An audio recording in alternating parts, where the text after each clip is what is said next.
삼국야담 일본편 술천동자.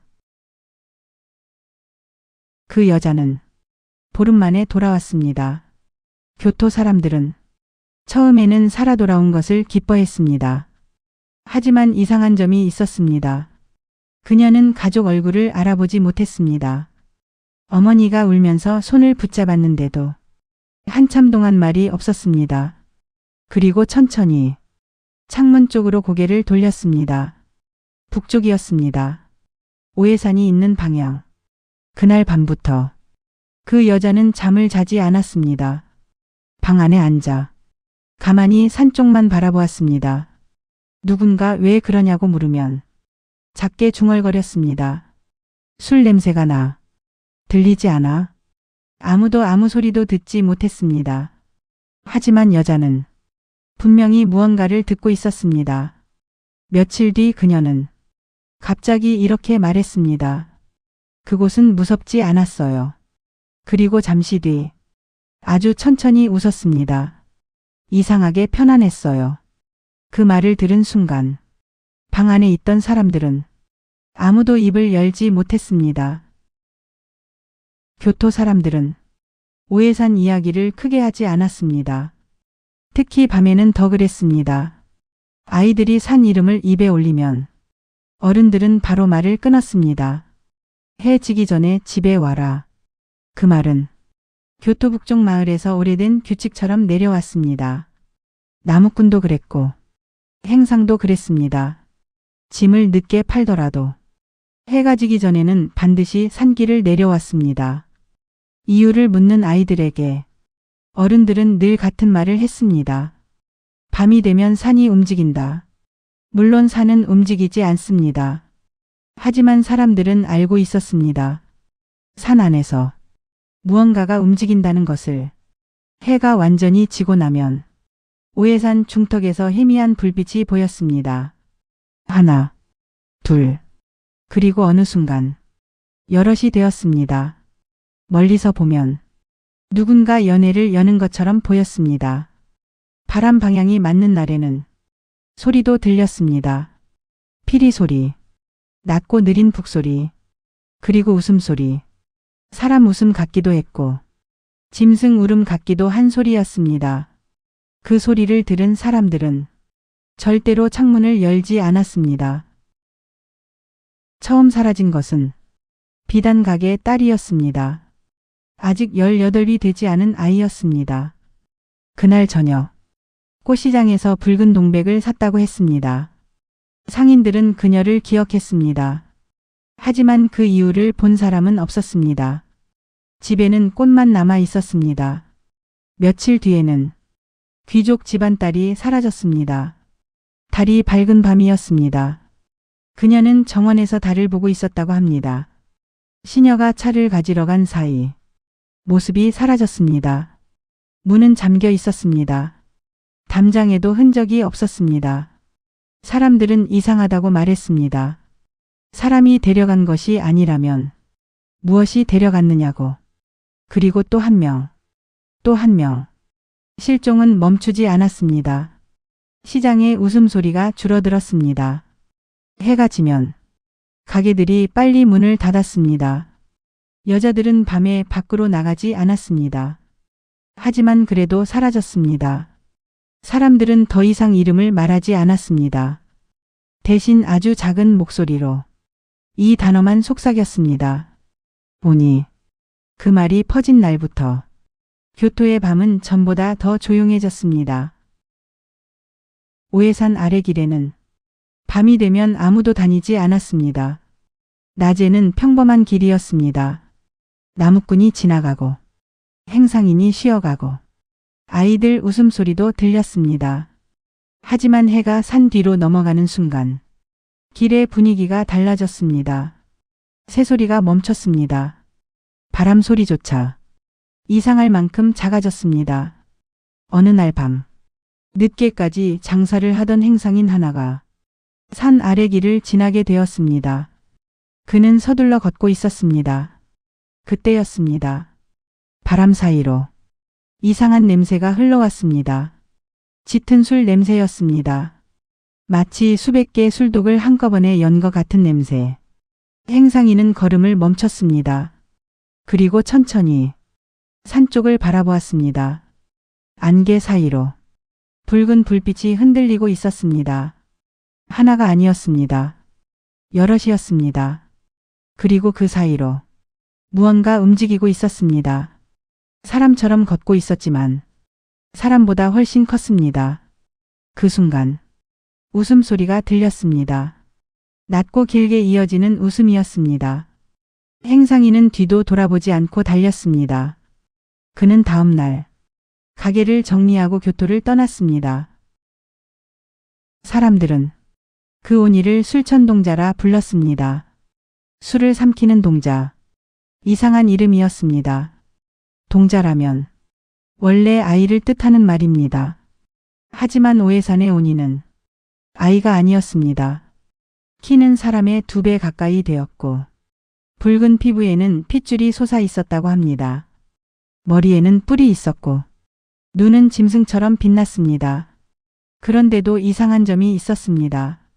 그는 사람 말을 했습니다. 웃었습니다. 노래를 들었습니다. 술잔을 기울이며 시를 읊기도 했다고 합니다. 그래서 사람들은 더 두려워했습니다. 짐승이라면 이해할 수 있습니다. 칼로 싸우면 됩니다. 하지만 술천동자는 달랐습니다. 그는 인간을 이해하고 있었습니다. 어쩌면 인간보다 더 인간 같았습니다. 그리고 또 하나 이상한 소문이 있었습니다.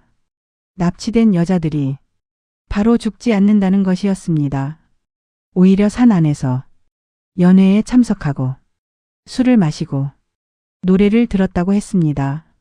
그 이야기를 들은 사람들은 더 이상 오해산 이야기를 하지 않았습니다. 무섭기 때문이 아니었습니다. 이해할 수 없었기 때문입니다. 술천동자가 처음부터 온이었다는 이야기는 많지 않습니다. 오히려 오래된 기록들 가운데에는 그가 인간이었다는 이야기가 남아 있습니다. 젊은 귀족이었다고 합니다. 얼굴이 아름다웠고 피리를 잘 불었습니다. 시를 짓는 재주도 뛰어났습니다. 연회가 열리면 사람들이 먼저 그의 이름을 찾았다고 합니다.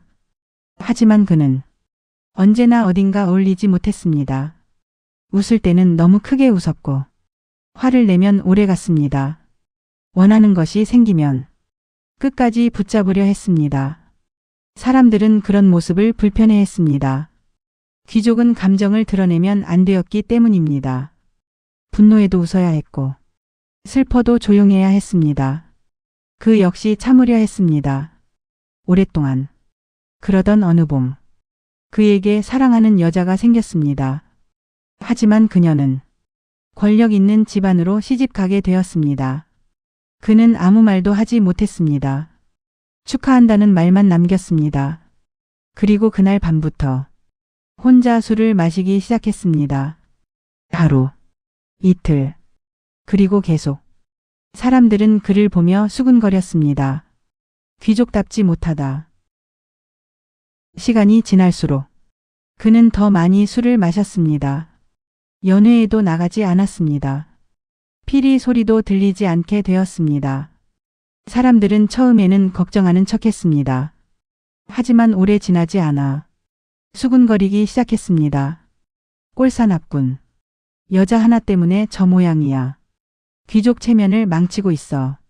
그 말들은 조용히 쌓였습니다. 술보다 더 깊게 그의 안으로 스며들었습니다. 어느 날 밤 그는 술에 취한 채 거울 앞에 앉아 있었다고 합니다. 촛불이 흔들리고 있었습니다. 그는 자신의 얼굴을 바라보았습니다. 눈이 붉게 충혈되어 있었습니다. 하지만 이상한 것은 그 다음이었습니다. 거울 속 얼굴이 웃고 있었다고 합니다. 그는 웃고 있지 않았습니다. 그 순간 그는 처음으로 깨달았습니다. 자신 안에 무언가 다른 것이 자라고 있다는 것을. 그는 갑자기 일어나 거울을 내리쳤습니다. 깨진 조각들이 바닥에 흩어졌습니다. 그리고 다음 날 아침 그는 집을 떠났습니다. 아무 말도 남기지 않았습니다. 사람들은 그가 어디로 갔는지 몰랐습니다. 하지만 몇 달 뒤, 오해산에서 처음으로 붉은 불빛이 보이기 시작했습니다. 여자들이 계속 사라지자 조정도 더는 침묵할 수 없었습니다. 귀족 가문들까지 피해를 입기 시작했기 때문입니다. 사람들은 밤이 되면 문을 걸어 잠갔고 아이들은 오해산 쪽을 보지도 않았습니다. 하지만 공포는 멈추지 않았습니다. 결국 조정은 한 사람의 이름을 부르게 됩니다. 미나모토노 라이코. 당시 교토에서 가장 뛰어난 무사였습니다. 사람들은 그를 강한 남자라고 말했습니다. 하지만 오래 함께 싸운 자들은 다른 이야기를 했습니다. 라이코는 괴물과 사람의 차이를 아는 자라고, 칼만 휘두르는 무사가 아니라 상대의 마음을 먼저 읽는 사람이었다고 합니다. 그는 오해산 토벌 명령을 받았을 때 곧바로 출발하지 않았습니다. 먼저 신사로 향했습니다. 그리고 밤이 깊어질 때까지 혼자 무릎을 꿇고 있었다고 합니다. 곁에 있던 부하 하나가 나중에 이렇게 말했습니다. 장군께서는 승리를 비는 얼굴이 아니었습니다. 그럼 무엇이었나? 두려움을 참고 있는 얼굴이었습니다. 라이코는 알고 있었던 것입니다. 이번에 상대해야 하는 것은 단순한 짐승이 아니라는 것을. 라이코는 갑옷을 입지 않았습니다. 대신 낡은 승복을 걸쳤습니다. 허리에는 칼 대신 작은 술병을 달았습니다. 부하들도 마찬가지였습니다. 등이 굽은 늙은 승려처럼 걷고 지팡이에 몸을 기대며 산길로 들어갔습니다. 술천동자는 사람을 경계합니다. 하지만 떠돌이 승려는 쉽게 죽이지 않는다는 이상한 소문이 있었기 때문입니다. 오해산은 처음부터 이상했습니다. 분명 앞으로 걸었는데 같은 나무가 다시 보였습니다. 돌길은 방향이 바뀌어 있었고 안개는 점점 짙어졌습니다. 낮인데도 숲 안은 어두웠습니다. 그리고 소리. 처음에는 바람이라고 생각했습니다. 하지만 아니었습니다. 멀리서 누군가 웃고 있었습니다. 낮고 길게 이어지는 웃음. 사람 웃음 같기도 했고 짐승 울음 같기도 했습니다. 부하 하나가 자기도 모르게 뒤를 돌아보려 했습니다. 그 순간 라이코가 팔을 붙잡았습니다. 뒤를 보지 마라. 짧은 목소리였습니다. 하지만 그 손은 차가웠습니다. 부하들은 그때 처음 알았습니다. 라이코 역시 이 산을 두려워하고 있다는 것을. 안개가 조금 걷혔을 때 그들은 그것을 보았습니다. 산 한가운데 거대한 저택이 서 있었습니다. 처음에는 사람 집처럼 보였습니다. 지붕이 있고 기둥이 있고 문도 있었습니다. 하지만 가까이 갈수록 이상했습니다. 문이 너무 컸습니다. 사람이 아니라 거대한 무언가가 드나드는 크기였습니다. 문틈 사이로 붉은 불빛이 새어나오고 있었습니다. 그리고 냄새. 짙은 술 냄새. 그 아래로 기름진 음식 냄새와 희미한 피 냄새가 섞여 있었습니다. 라이코는 조용히 숨을 멈췄습니다. 안에서는 소리가 들리고 있었습니다. 피리 소리, 북소리, 그리고 웃음소리. 마치 연회라도 열리는 것 같았습니다. 잠시 뒤 문이 천천히 열렸습니다. 안쪽에는 거대한 그림자들이 움직이고 있었습니다. 붉은 피부, 푸른 피부, 머리 위에 뿔, 오니들이었습니다.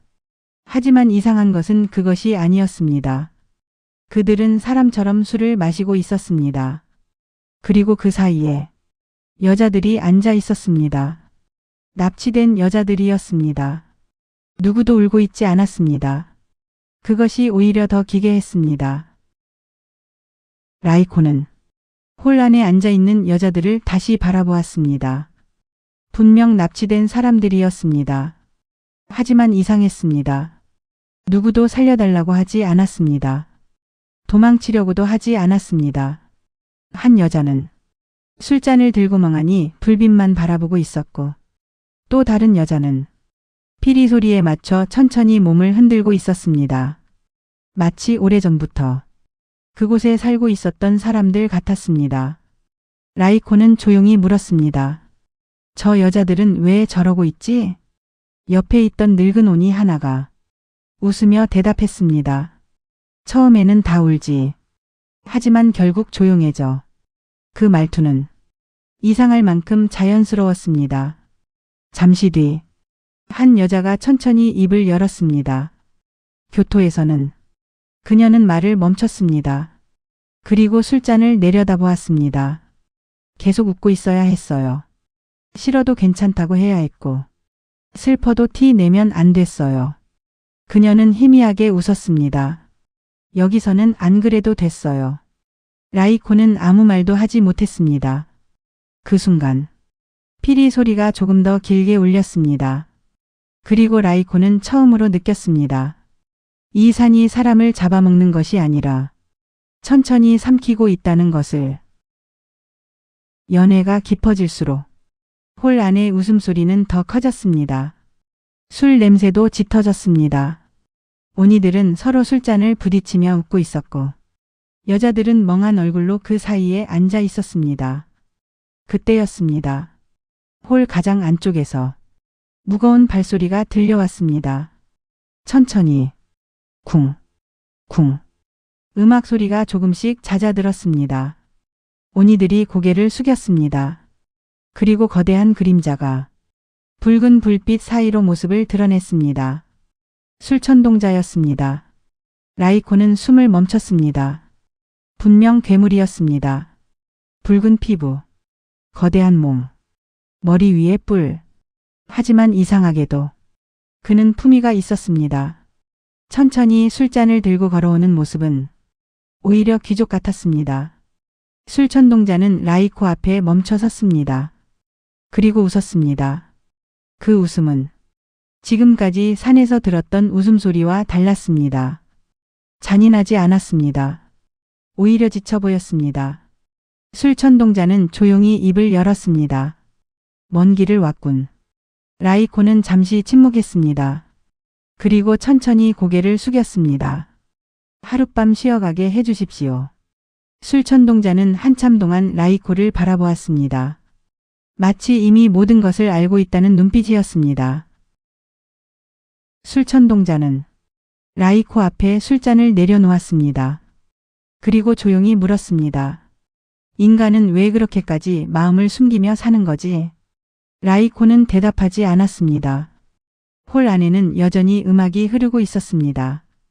오니들은 웃고 있었고 여자들은 술잔을 들고 있었습니다.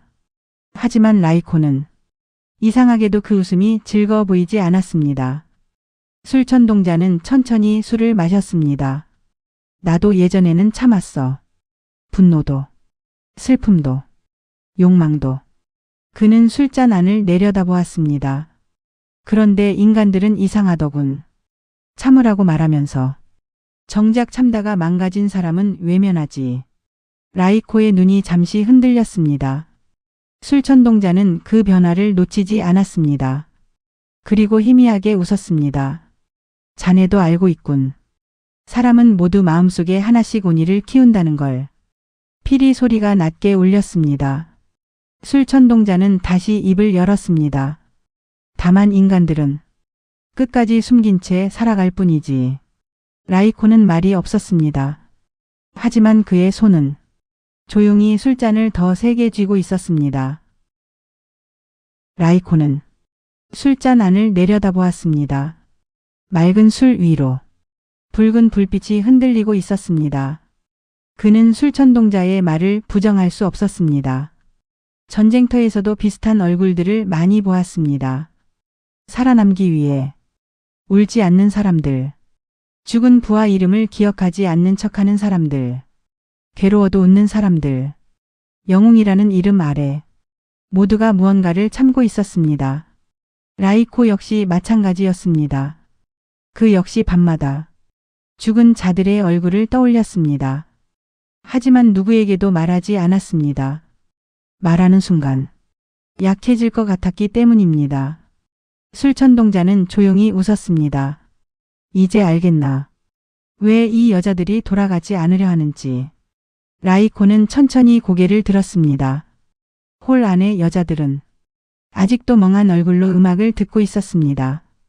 분명 잘못된 곳이었습니다. 하지만 동시에 이상할 만큼 편안해 보였습니다. 라이코는 그 순간 깨달았습니다. 술천동자가 위험한 이유는 힘 때문만이 아니었습니다. 그의 말에는 사람을 흔드는 무언가가 있었습니다. 하지만 라이코는 조용히 손을 칼 가까이 가져갔습니다. 그리고 속으로 생각했습니다.